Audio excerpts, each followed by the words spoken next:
Hello and नमस्ते everyone, welcome to DSC पाठशाला। देखिए बच्चों, हम लोग कंटिन्यू कर रहे हैं आप लोग का जो फ्री प्रैक्टिस बैच का हमने कमिटमेंट किया था कि आप लोगों को फ्री प्रैक्टिस बैच प्रोवाइड कराएंगे, जिसमें हम आप लोगों को सभी सब्जेक्ट की एक अच्छे से तैयारी कराएंगे, जिससे आप लोग का जो एग्जाम है डीएससी के जितने भी एग्जाम है सभी एग्जाम आपके अच्छे से हो जाए बच्चों। ठीक है, इससे पहले मैं 2 वीडियो अपलोड कर चुका हूँ जिसमें मैंने आपको पूरा प्रेजेंट टेंस पूरा पास्ट टेंस पढ़ाया था, और पास्ट टेंस को तो मैंने बहुत शॉर्ट में आपका जितने भी फिल्टर डेटा हो सकता था सारा करके आपको दे दिया, सो दैट आप आधे घंटे के अंदर पूरा पास्ट पढ़ सकते हैं। अगर आपने नहीं देखा तो इससे पहले वो वीडियो जरूर देख लेना बच्चों। ठीक है, आज ये जो हमारी टीम है आपको डेफिनेटली हेल्प करने जा रही है आपके डीएसबी के सभी एग्जाम्स के लिए, और ये बैच रहेगा आपका फ्री एकदम।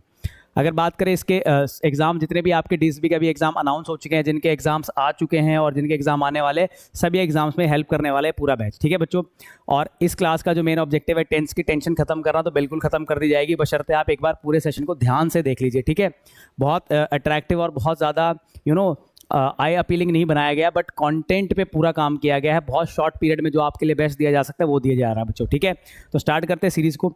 इसके अंदर देखो, पिछली क्लास में मैंने आपको सिंपल पास्ट पूरा पढ़ा दिया था। आज की इस क्लास में हम लोग कवर करेंगे बच्चों आपका simple future tense.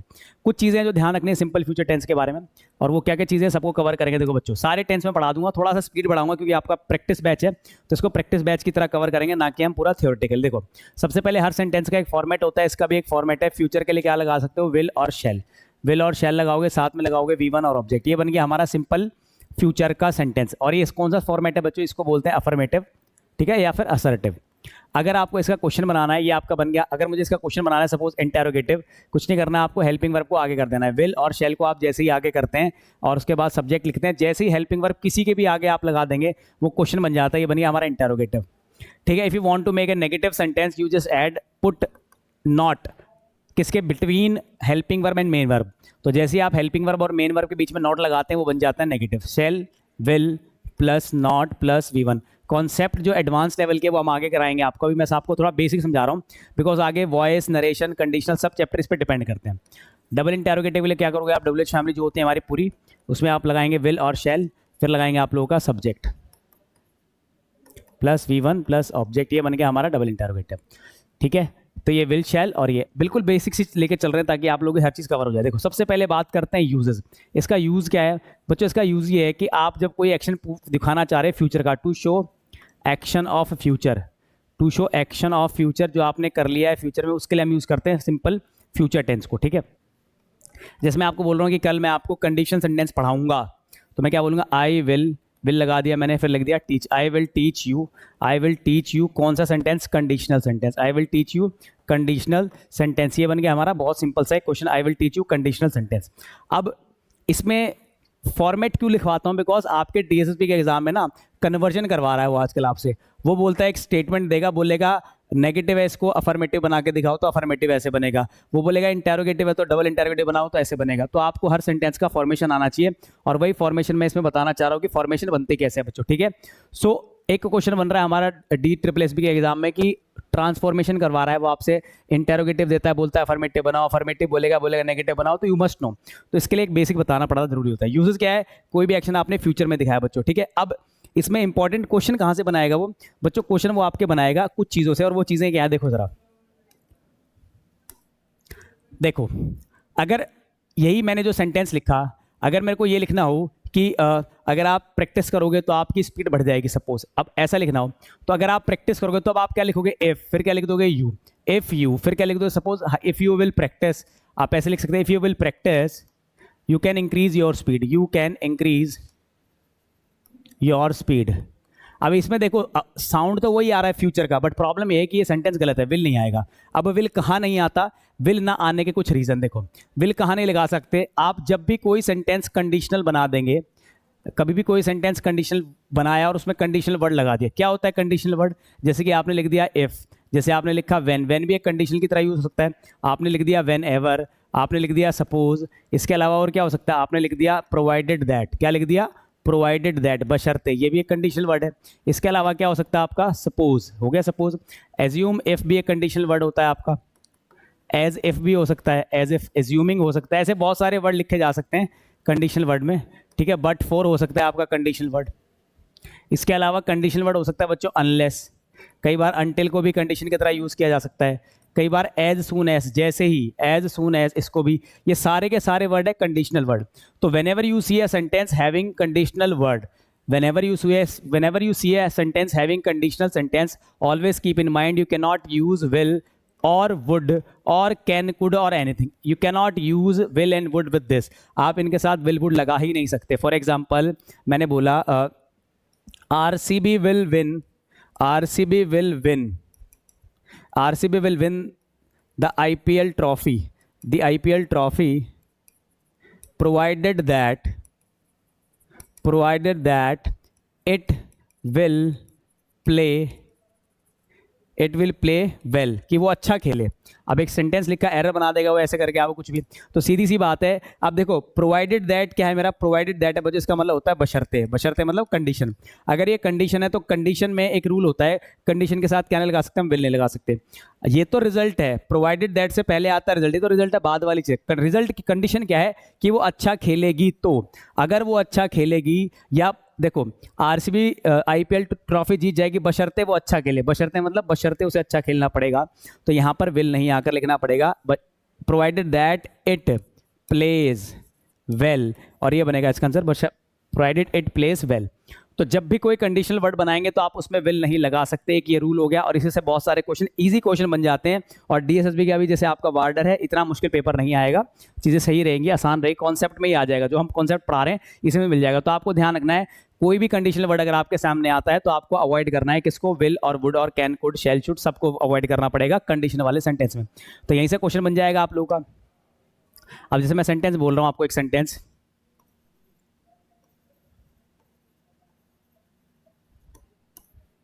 what will you do, what will you do if you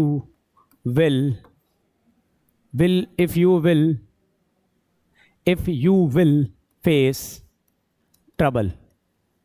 क्या करोगे अगर आपको कोई समस्या आती है. सिंपल सी बात है sir, what will you do result है, कंडीशन क्या है, ये कंडीशन है. इफ के साथ, कंडीशन के साथ विल आ सकता नहीं आ सकता, तो इफ यू फेस ट्रबल ये हो जाएगा सही.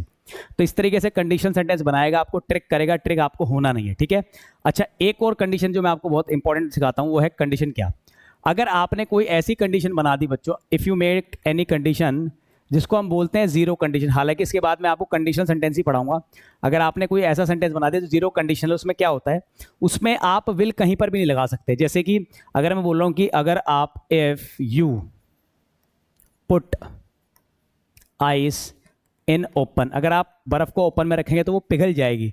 आप ये नहीं सकते इट विल मेल्ट, ये भी गलत हो जाएगा. अब देखो, अब आपको सर अभी तो बताया था आपने कंडीशन में विल नहीं आता, नहीं लगाया, लेकिन रिजल्ट में आ सकता है, यहाँ लगा दिया. आप क्यों गलत है? अब इसलिए गलत है क्योंकि ये कौन सी कंडीशन है, जीरो कंडीशन. जीरो कंडीशन का मतलब होता है कि आपके कंडीशन में भी V1 आएगा, आपके रिजल्ट में भी V1 आएगा. अब इसका क्या मतलब है? इसका मतलब ये है, अब याद करो मैंने आपको सिंपल प्रेजेंट टेंस पढ़ाया जब मैंने आपको समझाया था, whenever you mention any fact, whenever you mention any scientific fact, कोई ऐसी बात बता रहे हो जो फैक्ट है, साइंटिफिक फैक्ट है, we can only use V1. चाहे आप कंडीशन बनाओ, चाहे आप कंडीशनल ना बनाओ, चाहे आप कुछ भी बनाओ, अगर आपने फैक्ट डाल दिया है किसी सेंटेंस में, और फैक्ट को सिर्फ रिप्रेजेंट किया जा सकता है V1 से, इसलिए यहां पर विल की जगह आएगा बच्चों V1. ऐसे ही मैंने बोला अगर आप रेड बटन दबाओगे तो कॉल कट जाती है, तो आप ये लिखोगे if you press red button the call will नहीं होगा, द कॉल डिस्कनेक्ट्स, कट जाती है. तो ये एक हमारी बेसिक सी कंडीशन थी जो ध्यान रखनी है आप लोगों को, ठीक है. एक और क्वेश्चन बनाया था आप लोगों के लिए. जैसे मैंने एक सेंटेंस लिखा, अनलेस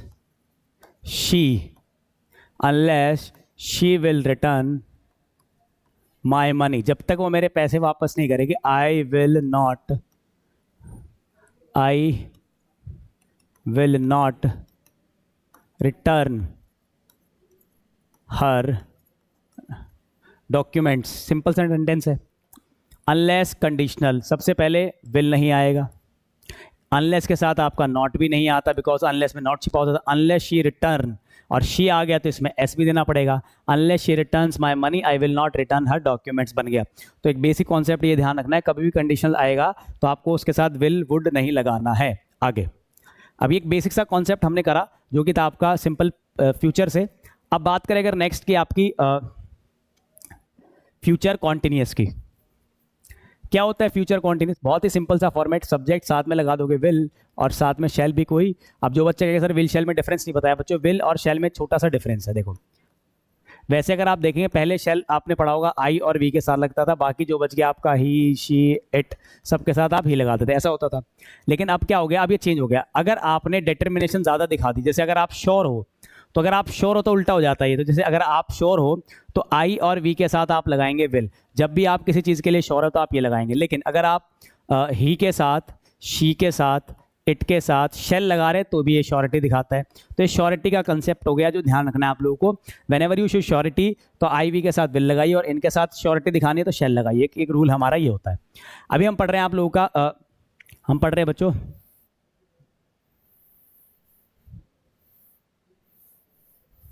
हम लोग पढ़ रहे हैं आप लोगों का फ्यूचर कॉन्टिन्यूअस टेंस। क्या है future continuous tense? Subject will shall plus be plus V1 plus ING plus object. Question क्या बनाएगा? फिर से वही बात, अगर कंडीशनल सेंटेंस यूज करा गया है तो विल नहीं लगाना है, इसी को ध्यान रखना है। पहला रूल ये दिमाग में हो गया। कब यूज करते हैं इसको? जब आपको दिखाना हो। यूजेस क्या है इसका बच्चों? इसका यूजेस है to show continuity of action in future. Future में क्वांटिटी दिखानी होगी तब लगाओगे आप। जैसे आप बोल रहे हो कि व्हेन, इसमें से पहले मुझे बताओ दोनों में से कौन सा ठीक सेंटेंस है? When you join the online session I will be practising, या ये वाला सेंटेंस ठीक है? when you join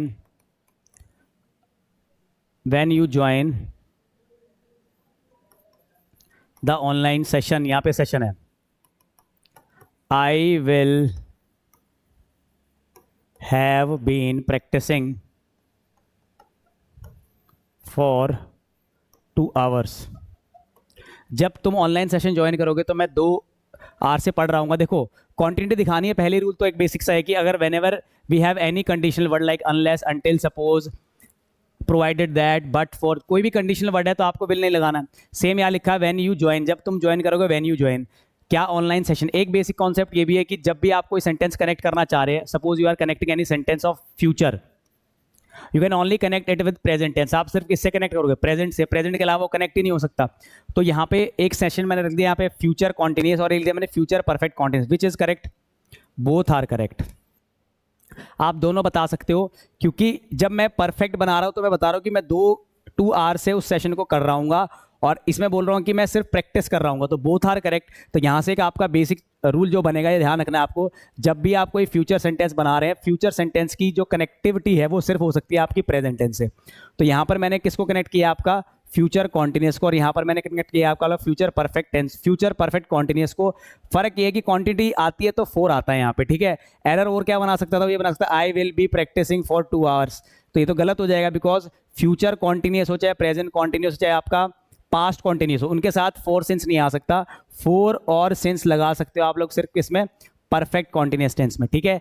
तो ये एक छोटा सा कॉन्सेप्ट था, ध्यान रखना है आप लोगों को, फ्यूचर कॉन्टिन्यूअस टेंस के साथ, ठीक है। देखो भाई, अगर फ्यूचर परफेक्ट की बात करें कुछ, तो फ्यूचर परफेक्ट क्या दिखाएगा? आपको कंप्लीशन दिखाएगा, but it will show you completion before another action. किसी और काम से आपने कोई काम पहले पूरा कर लोगे फ्यूचर में, तब आप लगाओगे इसको। फॉर्मेट क्या है? बहुत ही सिंपल फॉर्मेट है। कोई भी सेंटेंस अगर कंप्लीशन होता है तो V3 लेता ही लेता है, और V3 लगाने के लिए उसके साथ हेल्पिंग वर्ब देनी पड़ती है, और फ्यूचर दिखाने के लिए विल शैल, कंप्लीशन दिखाने के लिए हेल्पिंग वर्ब हैव, और साथ में क्या लगा दोगे? V3। ये बन गया हमारा कंप्लीशन का format. So whenever you want to show any completion in future, आपको क्या लगाना पड़ेगा? विल शैल के साथ लगाना पड़ेगा है। लेकिन इसके साथ अंडरस्टूड है कि आप इसको दिखाना चाह रहे हो किसी और काम से ये पहले हुआ है। इसका मतलब ये भी हो गया कि आप इसके साथ एक सेंटेंस और जोड़ सकते हैं, लेकिन वो सेंटेंस जो जोड़ोगे, फिर से मैंने वही बता रहा हूँ कि आप किससे जोड़ोगे? प्रेजेंट से। बिकॉज आपका कोई भी सेंटेंस अगर जुड़ेगा फ्यूचर में तो वो सिर्फ किससे जुड़ेगा? प्रेजेंट से, और किससे जुड़ ही नहीं सकता वो सेंटेंस, ठीक है। अब सेंटेंस बना देते हैं आप लोगों का। आपके एग्जाम में आजकल देखने को मिल रहा है कि क्वेश्चन DSS में वो क्या करता है? आपसे ट्रांसफॉर्मेशन करवा देता है। तो अगर आपका इसको नेगेटिव इंटेरोगेटिव बनाना हो तो हेल्पिंग वर्ब आगे, जैसे you put helping verb before subject, it will become, आपका बन जाता है बच्चों आपका इंटेरोगेटिव। ये बन गया आपका इंटेरोगेटिव। और अगर आपको नेगेटिव बनाना हो तो आप क्या करते हो, हेल्पिंग वर्ब और मेन वर्ब के बीच में V3 नॉट लगा दोगे तो नेगेटिव बन जाएगा।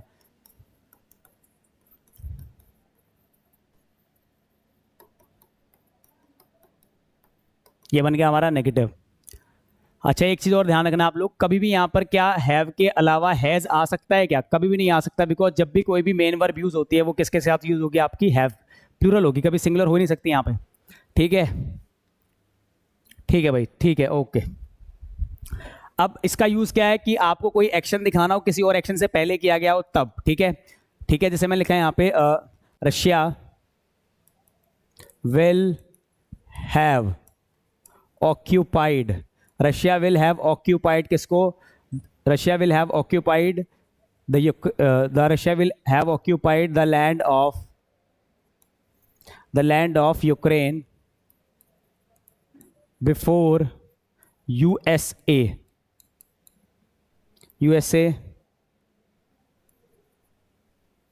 इंटरवीन या इंटरवीन्ड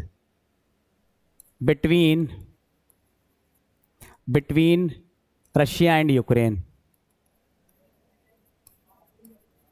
अब मैं कह रहा हूं जो रशिया है ना, क्या कर चुका होगा, बहुत सारा लैंड ऑक्यूपाई कर चुका होगा, किसका, यूक्रेन का। कब, बिफोर किसके, यूएसए के हस्तक्षेप या इंटरवीन करने से बिटवीन रशिया एंड यूक्रेन। अब सिंपल सी बात है, देखो सेंटेंस बहुत बड़ा है, सेंटेंस बड़े बनने से कुछ भी नहीं होता, कॉन्सेप्ट बड़ा होना चाहिए आपका। तो यहाँ लिखा हुआ विल हैव प्लस V3, क्या लिखा है, विल हैव प्लस V3।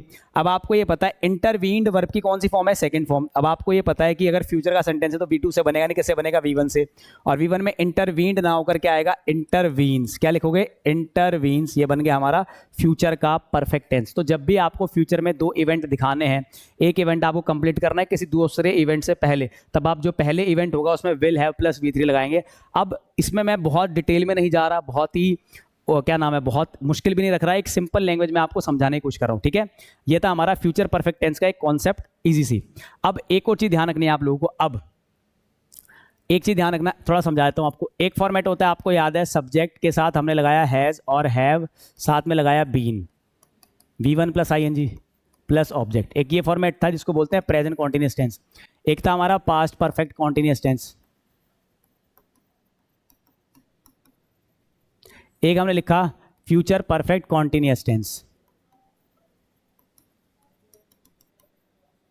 तीनों लिख दिए मैंने। क्या करना है आपको, फॉर्मेट सारे पता है। अच्छा, फॉर्मेट इसका नहीं लिखा। अब ऑब्वियसली यहाँ पे सब्जेक्ट की जगह हैज हैव की जगह आ जाएगा had plus been, V1 plus ING plus object. यहाँ आ जाएगा सब्जेक्ट जो अभी आज आपको पढ़ाना था नेक्स्ट, विल शैल। अभी इकट्ठा थोड़ा पढ़ाऊंगा, थोड़ा आइडिया हो जाएगा। Will shall have plus been plus V1 plus ING plus object. ये बन गया हमारा फ्यूचर कॉन्टिन्यूअस टेंस। डिफरेंस क्या, बस यूजर सीखना, उसके बाद ये कॉन्सेप्ट हमारा खत्म है। अब अगली क्लास में हम सिर्फ करेंगे क्वेश्चंस, और टेंस के सारे क्वेश्चंस आपके हो जाएंगे, चाहे आप बुक से करो चाहे कहीं से करो। यूजेस क्या है, इसका यूज ये है, when action started in past and continue in present. जब कोई काम पास्ट में स्टार्ट हो और अभी चल रहा हो। When action started in past, कोई काम स्टार्ट हुआ पास्ट में, when action started in past, चला and finished, हो गया। ये एक्शन रनिंग इन फ्यूचर, ऐसे लिख लो, action running in present and will continue in future. अब इसको थोड़ा और सिंपल लैंग्वेज में समझा दूंगा, अभी बस मैंने कॉन्सेप्ट लिखा। देखो, एक्शन स्टार्ट कब हुआ, पास्ट में। प्रेजेंट में क्या हो रहा है, रनिंग में है, तब ये लगाना है। स्टार्ट हुआ इसमें और अभी क्या है, चल रहा है। इसको फ्यूचर से कोई मतलब नहीं है। एक्शन स्टार्ट कब हुआ आपका, पास्ट में। ठीक है, पास्ट में क्या हुआ, सॉरी, हाँ स्टार्ट हुआ पास्ट में। अच्छा, स्टार्ट में पास्ट में स्टार्ट हुआ और चला भी पास्ट में, रैन। लेकिन जो फिनिश है ना, फिनिश भी पास्ट में ही हो गया। तो पास्ट में स्टार्ट, पास्ट में रैन, पास्ट में फिनिश, सब कुछ पास्ट में, तो पास्ट परफेक्ट कॉन्टिन्यूअस। लेकिन प्रेजेंट में क्या है, ये चीज़ चल रही है। और फ्यूचर में भी चल रही होगी, तो बन गया फ्यूचर कॉन्टिन्यूस टेंस। अब इन तीनों को समझने में कोई दिक्कत वाली बात है ही नहीं।